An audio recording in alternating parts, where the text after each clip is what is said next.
Aguas. Un libro nos traslada a otros mundos. Nos hace vivir otras vidas y soñar visiones diferentes, porque tiene oculto en su interior un encantador de palabras. El encantador de palabras. Un programa de Asier Muniategui. Kaixo atzaldeon, zer moduz, ongi etorriak beste arratsalde batez, gure irratzaioran, gure etxera, Bilbo Herrerateren sintonia honetara, liburuak gai nagusi ditugulez, egunero, eta gaurkoan ere, bidaia bat ingo dugu historikoa, eta nola euskaldunok Ameriketara, beste batzuk baino leheno edo izan ginean, behar bada, gure baleen eitza dala eta hor badira, mitoa, leyendak, historiak, eta horrek argitzeko ere, Juanjo Gabiña jatorku, eta berau, familitzatez Portugaletekoa da, naiz eta bera Donostian jaioa den, eta mila laurehun eta laurogeita bederatzi, eta mundu berriaren euskal mapa edo, izen horrekin plazatu du liburua, 1489, el mapa vasco del nuevo mundo izeneko liburuagaz. Buenas tardes, amigas, amigos, bienvenidos una tarde más al Encantador de Palabras en la sintonía de Radio Popular, para hablar como todos los días de libros, de literatura. Hoy vamos a hablar de un libro titulado 1489, el mapa vasco del nuevo mundo. Está escrito por Juanjo Gabiña, que él es de familia, es de Portugalete, pero nació en San Sebastián, en Donostia, en Baskonia. Se licenció como ingeniero industrial en la Universidad de Navarra. Se especializó en el análisis de prospectivo y la planificación estratégica, ciencia que más tarde sería conocida o la conocemos como la prospectiva estratégica. Es el primer prospectivista en aplicar una nueva metodología que combina la prospectiva estratégica con la sostenibilidad, la innovación y la competitividad estratégica. Autor de numerosos libros, artículos, conferencias. Cabe señalar también sus obras sobre la ordenación del territorio, prospectiva estratégica y las visiones sostenibles del futuro.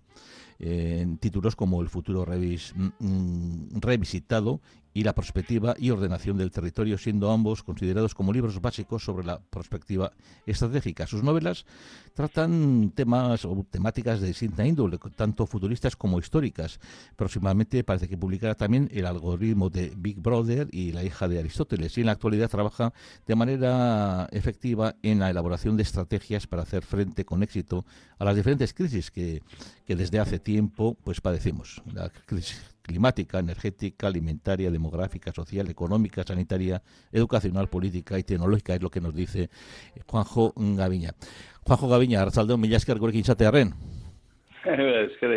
Bueno, ezan behar da, historian, gure, marinelak eta, gaur ibildiela Terrano aldetik, Terrano bitzenak gehiago ezagutzen dugulako, eta, Kolon joan aurretik, berdatik zebiltza zan, eta, claro, baleak hartu, eta ez esan, nun hartzen dituzun, hori beti izan da, bai arrantzale, zein eiztari, zein beste olako ofizioetan ibildiren guztien arrazoia. Decimos que, desde tu actividad a este libro que nos presentas, 1489, el mapa vasco del Nuevo Mundo, nos llevas a comprender cómo se produjo el descubrimiento de América, que los vascos ya habían conocido antes y guardaban en secreto para proteger la riqueza que representaba su provechoso comercio de la grasa de la ballena en toda Europa. Si te parece bien, primero comenzamos, ¿cómo se te ocurre? No sé, tomar este momento histórico y esta trayectoria sobre todo de los balleneros vascos o los pescadores vascos que iban a esos mares a descubrirlos, a las Islas Feroe. Nos hablas del año 800 y pico, cuando ya estaban por allí. Cuéntanos un poquito, quizás este primer comienzo, ¿no?, de los marineros vascos. Bueno, a los marineros vascos se les conocía en la Edad Media como marinos de derrota. La derrota es la singladura, el camino que uno recorre. En realidad, cuando hablamos de escenarios, en la perspectiva, el escenario significa no la foto fija del futuro, sino el camino que me lleva allí. Viene del francés escenario, que significa guión. Entonces, comprender los guiones de la historia no solamente es de adelante para atrás, sino también es ir mucho más atrás, y se llamaría la retrospectiva. Conocer por qué ha ocurrido algo, pero para eso tenemos que entender el camino que nos ha llevado de atrás a la situación actual y de la situación actual hacia el futuro. Entonces, en la explicación sobre lo de América, pues a lo largo de mi vida, en mi familia, ha habido tantos marinos vascos, tanto los Gaviña como los Andraca, pues que han navegado constantemente, y quiere decir que en el cuerpo también yo tengo más que sangre, a veces pienso que tengo mucha más salitre, ¿no? Sí, sí.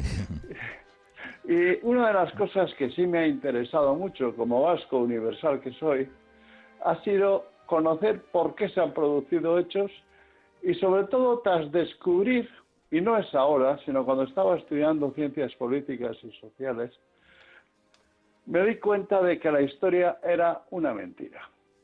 Se explicaba por muchas cosas, pero al final uno llegaba a la conclusión que eran hechos imposibles.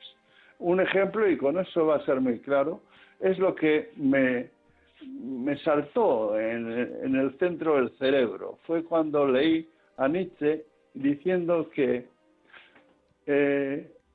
la relación que había entre Alejandro el Magno y Aristóteles era nula.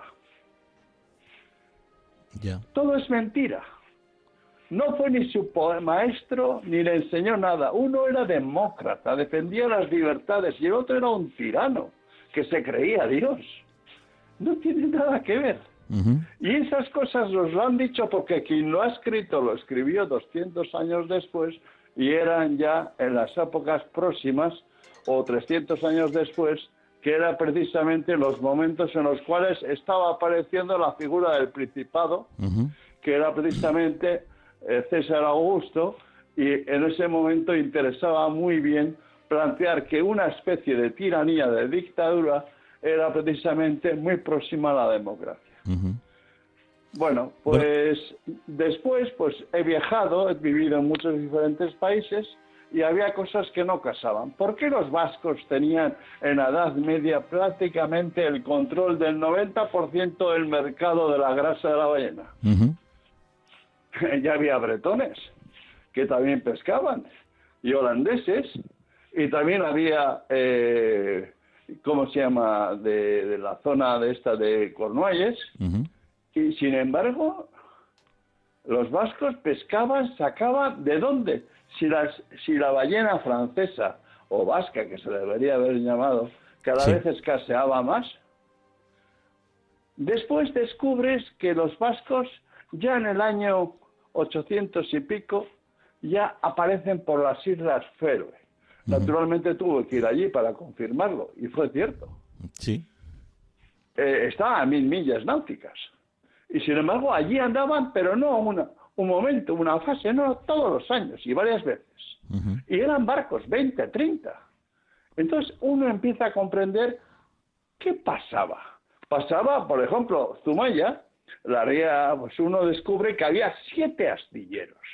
Y así existía en la mayoría de los ríos vascos, tanto de Iparralde porque de Gualde. Otra de las mentiras es que entre Gualde y Iparralde hay 2 historias diferentes. Y es mentira. Te das cuenta que precisamente vivían como vascos. Y no había fronteras, y había matrimonios vistos, como lo he podido comprobar hasta en mi propia familia.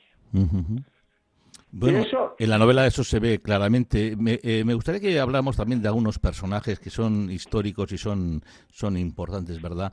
Claro, hablamos con el título de El mapa vasco, y hablamos de un cartógrafo muy importante. Y bueno, pues este Juan Vizcaíno de la Cacha, ¿quién era? Cuéntanos un poco esos personajes y esas relaciones que aparecen en la novela con la reina Isabel, etcétera, si son verdad, con la relación que tiene con Cristóbal Colón, porque en la novela histórica a veces tenemos pues datos reales, personajes reales, y luego obviamente la ficción rellena algunas cosas que no se pueden comprobar. Cuéntanos un poquito quién es este personaje, por favor, Juan Vizcaíno. Bueno, Juan Vizcaíno de la Cocha. Sí, de la Cocha. Eso es otro problema. Lo mismo pasa con otros apellidos, como la raza. No es la raza, es la raza. Y bueno, pues lo que pasa es que hay secretarios castellanos que han hecho lo que han querido. Este señor es vasco. Por eso era Juan Vizcaíno, Vizcaitarra. Porque el término de vizcaíno, en aquel tiempo, eso ya se recoge incluso en el Quijote, el término de vizcaíno es una denominación global de todos los vascos, de Iparralde y de Gualde. La prueba es que los barcos vascos trabajaban o enarbolaban la misma bandera para acceder a las casas de contratación de los diferentes puertos, que era la bandera de Vizcaya, anterior a la de Bilbao, en la cual es un fondo rojo con la cruz de Lorena de color blanco. Este personaje es muy importante porque uno descubre, leyendo, que es también el propietario de la nao Santa María, coño. Esto, y luego participa en todos los viajes. Claro. Hay quien ha hablado y ha contado sobre su historia, que este hombre, precisamente, Juan Vizcaíno de la Cosa, era un comerciante, pero también era el valedor de la reina Isabel I para controlar a Colón, del cual no se fiaban. Y no se fiaban por una razón. Colón quería ir precisamente siguiendo el paralelo que salía de Gomera. Se sabe también que ha tenido alguna relación con la gobernadora de La Gomera, pero eso son cosas secundarias. Lo cierto es que eso desembocaba, al que sabía, que eso desembocaría en precisamente donde están las islas hoy en día Bahamas. ¿Por qué quería ir por ahí? Porque no tenía más que ese dato fijo de que podría hacer algo por allí. No se atrevía a navegar por otros sitios. Sin embargo, había que comprobar que precisamente al otro lado sí había tierras. Y entonces eso es lo que le preocupaba para probarlo por la reina de Castilla, precisamente esa aventura, que era como era la de mandar 3 embarcaciones para alcanzar lo que se suponía las Indias occidentales. Este personaje, pues, se forró en el viaje, porque también cobraba grandes comisiones, pero también era un buen cartógrafo. Él hizo sus propias cartografías y se llevó.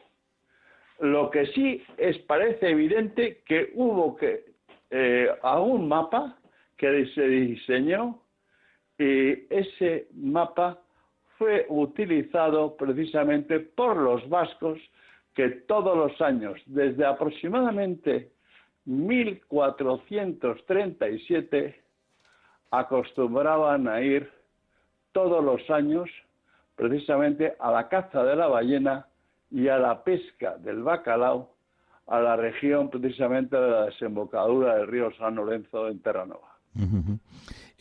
La fecha de 12 de agosto de 1489, en esa fecha se reúne la reina Isabel con Colón en Jaén, en el Palacio del Obispo.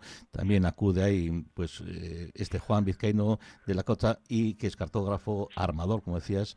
No acude Hernando Talavera porque la Inquisición le había acusado de judeoconverso. Es un tema de los judeoconversos y de los judíos que también está muy presente en la novela, a través también de los propios personajes vascos, algunos con origen judeoconverso. Hemos estado estos días hablando de Antonio Nebrija, también con este mismo tema de ese origen judeoconverso. Es un tema que también has querido, no sé, plasmar en profundidad en la novela. ¿Por qué exactamente esa condición de los judíos, tanto aquí en Iparralde? La transmisión de los nombres también aparece en la novela. Cuéntanos. Bueno, uno a lo largo, por sus propias relaciones familiares, su vida, ha podido conocer que el hecho de los marranos, pues tiene mucha importancia, porque la mayoría de los judíos, en primer lugar, una cosa que hay que distinguir. El judaísmo es una religión que llega aquí con los cartagineses. Cartago habla hebreo, o un idioma muy parecido. En hebreo se dice Kefar, ciudad, y Cart se dice cartaginés. Y se dice Hadash, nuevo, y en Cartago es Cartajatat. Entonces, es prácticamente muy parecido y similar. Entonces, uno lo que hace es encontrar desde cuándo llegaron. Los judíos que estuvieron aquí, algunos sí que vinieron, pero en realidad recogieron sus nombres, la mayoría eran autóctonos, eran vascos nacidos. y de gran trascendencia y euskoparlantes. Ya. ¿Qué pasa? Pues que es una religión y entonces es el hueco, porque en realidad Euskal Herria no empezó a cristianizarse hasta el siglo VIII, IX, y tardó mucho. Y entonces aquí ha habido mucha población. En Navarra había 50 comunidades judías. Uh-huh.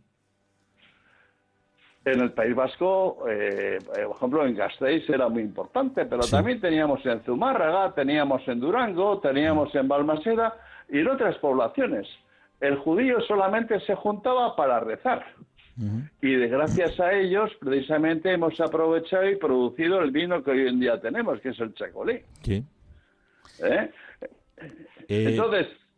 Sí. Sí, digo que la importancia también de esta manera de ser nuestra aparece en el libro. Primero, como Bilbao, la importancia de Bilbao también queremos llamar como puerto, ¿no? Es de salida de todo lo que es la lana de Castilla, así como la producción de hierro. El mar, los barcos, la construcción de esas naves, de esos distintos tipos de naves, ¿no? Para extraer todo este material. Eso ha sido lo importante, lo que le ha dado ese espíritu, digamos, viajero, o la pesca en sí ha sido ese origen aventurero, por irnos un poquito luego a hablar de esos personajes. ¿Qué crees que ha sido más? No sé, la industria, el exportar o el ser esos pescadores, y luego, pues bueno, pues todas las técnicas de conservación, de la sal, etcétera, que hablaremos también. ¿Qué es lo que ha movido a estos hombres? Bueno, yo creo que nos ha movido que somos un territorio de paso, que no somos un país que tiene recursos importantes, bueno, salvo el hierro, ¿no? Pero, por ejemplo, lo demás, nosotros hemos tenido que vivir como podíamos y hacer de la necesidad virtud. Entonces, hemos tenido contacto con otros pueblos que nos han visitado. Mi teoría, y eso es un libro que pienso tratar más adelante, uh-huh. es que todo el aprendizaje que hemos tenido, todo no, pero mucho, y esa vocación por la mar se la debemos a los vikingos, que sí estuvieron afincados, y por eso hay algún amigo mío comenta que hay tanto rubio en la costa. Sí, sí. Esto ocurrió desde en Bayona, donde estuvieron asentados muchos años, hasta también las zonas de Hondarribía, Donosti, Zumaya, Zarauz. O Amundaka, la famosa leyenda de la princesa que llegó a Mundaka, y de ahí vienen todos los rubios de nuestra zona del Urdaibai. Sí. Pero es que encima nosotros también desarrollamos, siguiendo la forma de construir, de que eran los dragas, que eran las naves vikingas, pues también desarrollamos la coca. Sí, sí. Y la coca bayonesa, que es previa a, y que en la historia de 1489 se cuenta, pues la coca bayonesa, que es decir, anduvo por todo el mundo conocido, navegó, fue en el Mediterráneo, se impuso mucho. Pero es que los vascos, y eso son muchas cosas que hacemos no se nos reconocen, porque se ha intentado ocultar eso brutalmente. ¿Y aquí crees que por qué crees? El codaste lo inventamos los vascos. Uh-huh. Y gracias a ello la navegación pudo ser mucho más fácil y manejable, sobre todo en los océanos, ¿no? Donde hay mayores tempestades.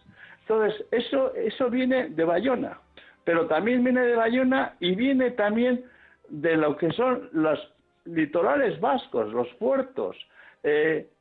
Había una relación enorme. Todo lo que era la navegación de cabotaje, en eso éramos buenísimos. Pero también aprendimos a navegar en lo que era surcando el mar. Uh-huh. El mar a través del Itxasoa es un concepto vasco de mar. De ahí vienen los conceptos de Izurde para llamar al delfín. O incluso nosotros, por ejemplo, y chaso es Itz Osoa, que es todo el océano. Bueno, pues nosotros, para poder navegar, fuimos también valientes. Y esto no lo han hecho todos los pueblos. Por ejemplo, a mí me llamó mucho la atención, ¿por qué en Irlanda, que es una isla muy rica en pescado? Pues, sin embargo, no son nada marineros. Y lo mismo ocurrió con otros. Los ingleses tampoco lo fueron, hasta que no llegaron, por ejemplo, los vikingos. Los vikingos nos dieron esa savia nueva para poder navegar en lo que se refiere a las aguas del Atlántico. Y ahí es donde yo creo que los vascos tomamos unas lecciones muy importantes y luego fuimos capaces incluso de mejorar todo, porque la caza de la ballena, eso sí que fue un gran desarrollo de lo que eran las artes de navegación. Ya. Bueno, vamos ahora hablando de navegaciones, me ha llamado la curiosidad, y obviamente ahí te ha salido la venita de Portugalejo, de Portugalujo, que la barra de Portugalete en la ría era muy difícil para navegar, que era muy peligroso para las barcas. No sé, no había ido nunca hasta leerlo en tu libro. ¿Qué tiene esa barra en Porto? ¿Qué es? ¿Que se estrecha la ría? O... ¿Sí?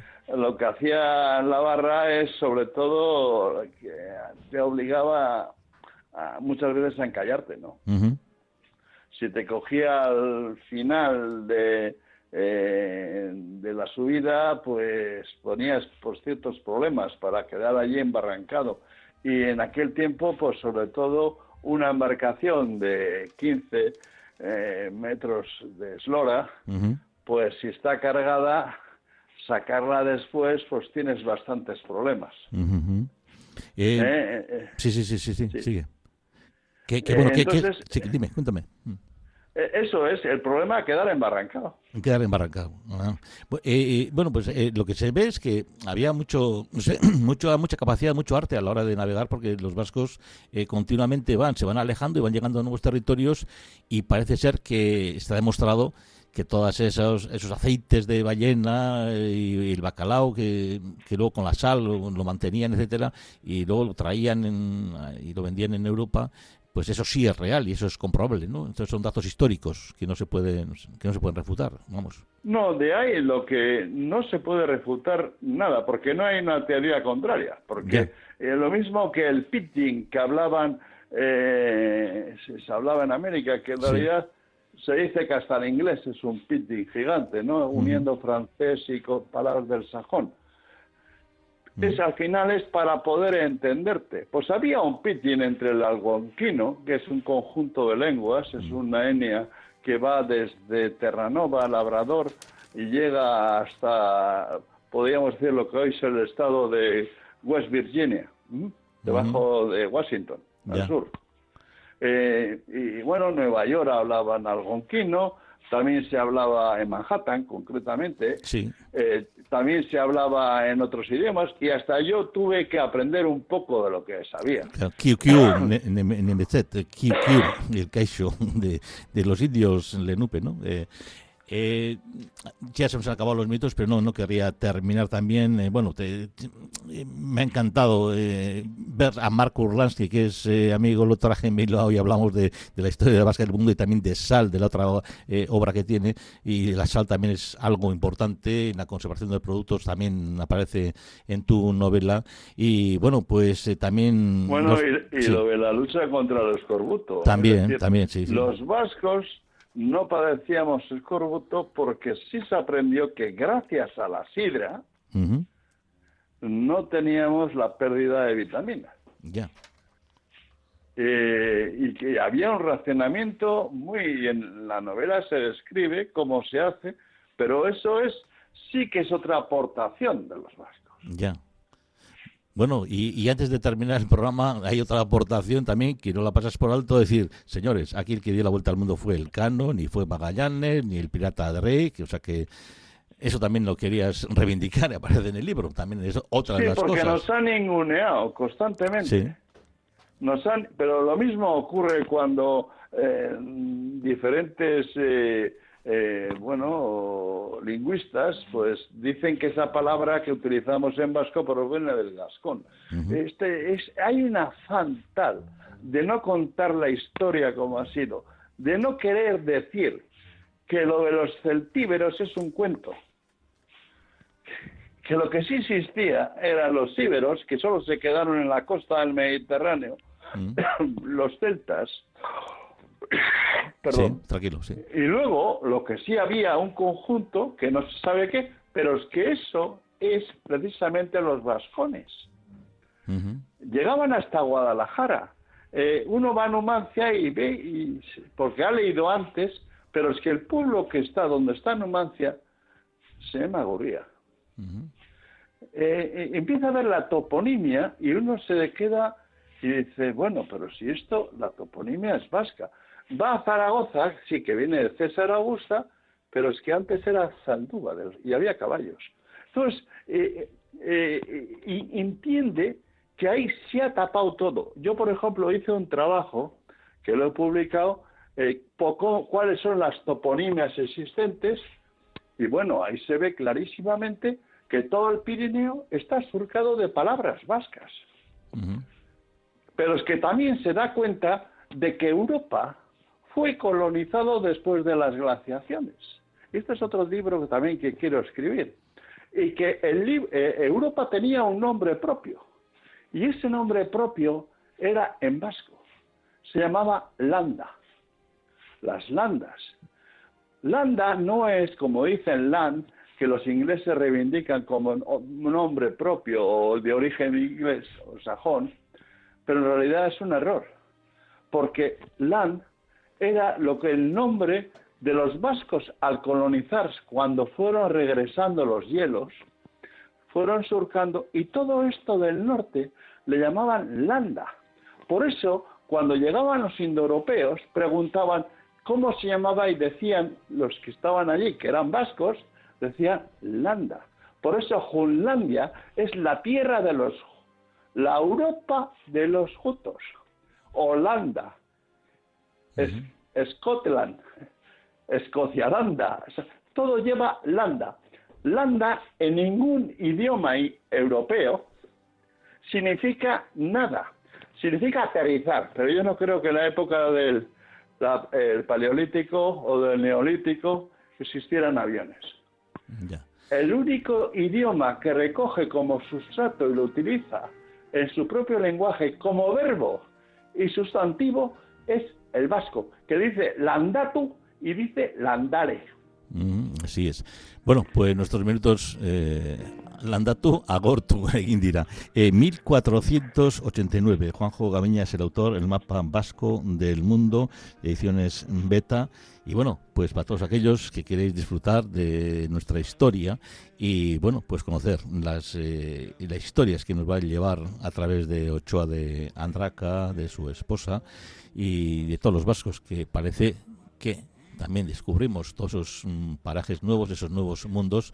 Podéis disfrutarlo a través de estos libros, que podéis encontrarlos ya en las librerías. 1489, el mapa vasco del nuevo mundo. Juanjo Gaviña, agurtuko denbora. Eskerrik asko gurekin izatearren eta nahi zune arte. Agur, aio. Bai, eskerrik asko zuei. Eta zue guzti hori, bihar arte talde ustein zenean Asier Muniategin agurra zue. Jainko alagun musu handi batez, bihar arte. Aio. Zuri beltzetan arratz gozo egun gazi, haitxan sorik ez bageneuka, zer izonegarren zazi.